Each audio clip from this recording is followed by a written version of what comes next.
Jay, the Rock Percent Off Collector. We're here with another Transformers unboxing and review. And today we're going to be looking at the Transformers Prime Red Series RC. And this one was cool because I know that a lot of people didn't like the Red Series. It's kind of like, what was it? Oh man, what was the one in Action Masters back in the day where it didn't transform? I know people didn't like that. A lot of people didn't like the Red Series. Me neither, really. I picked this up at Ross. I think it was like $6.99. And of course, since I collect a lot of female action figures, Transformers, and I love RC, Alita 1, you know, all those. So I had to get this and add to my collection. So you can see the box. Got a lot of extra parts on the side. So, I mean, that's cool.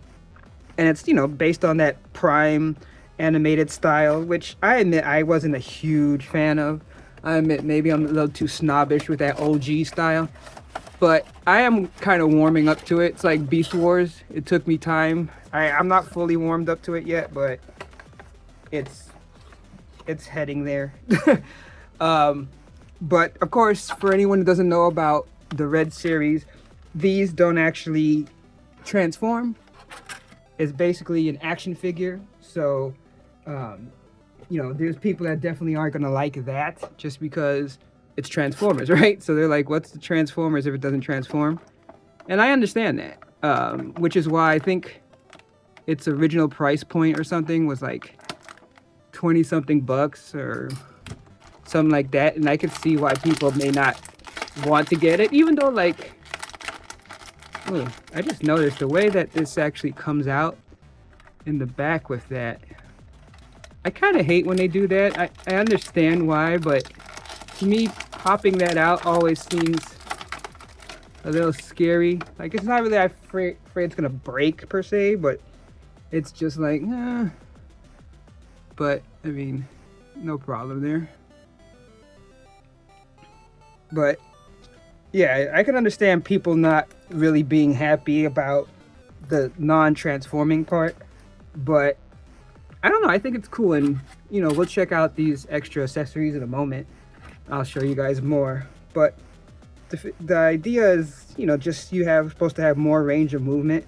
But I think at the same time, with so many new Transformers models coming out and how much articulation that you get with that, I just get the idea that people are like, well, I don't need to buy a non-transforming Transformer if I can get a newer Transformer that does have really good articulation anyway. I mean, you can see like this, it's not like anything crazy either. I mean, I think part of it is it's a little stiff, but like that, I guess, ab crunch bend. And you can see like they have the wheel here as if it's like part of the already transformed, which is kind of cool. And then on the feet. But you can see it's nothing like there's crazy movement in it either. I mean, like, you do have a lot, which pretty much like people that you collect Marvel Legends, it's kind of like that. You know, you could turn at the hip.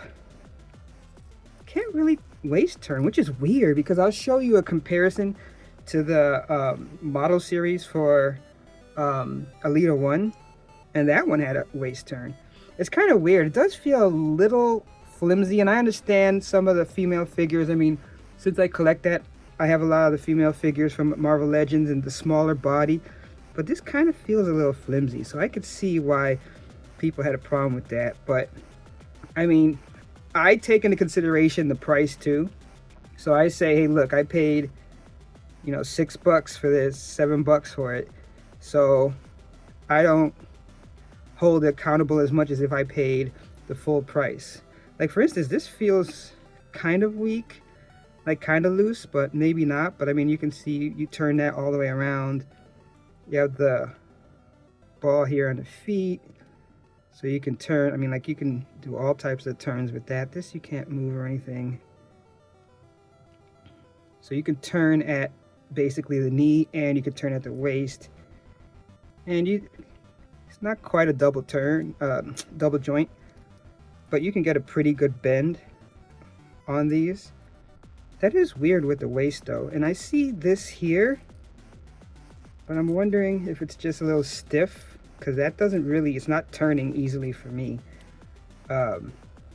arm, you know, decent rotation, nothing great.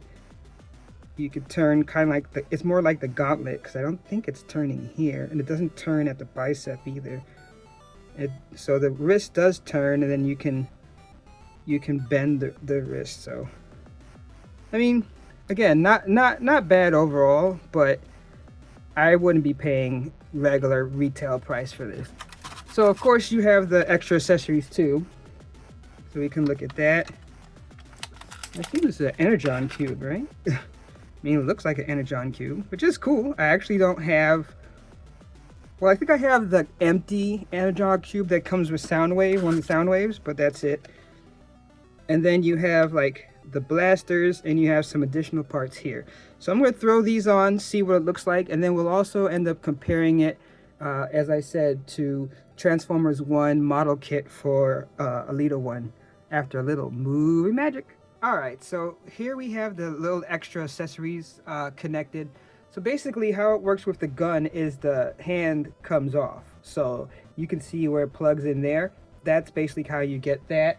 And then the wing pieces, there were 2 pieces. So this is 1 piece, and there's like a little hole on the side of the gauntlet arm here, and that plugs in.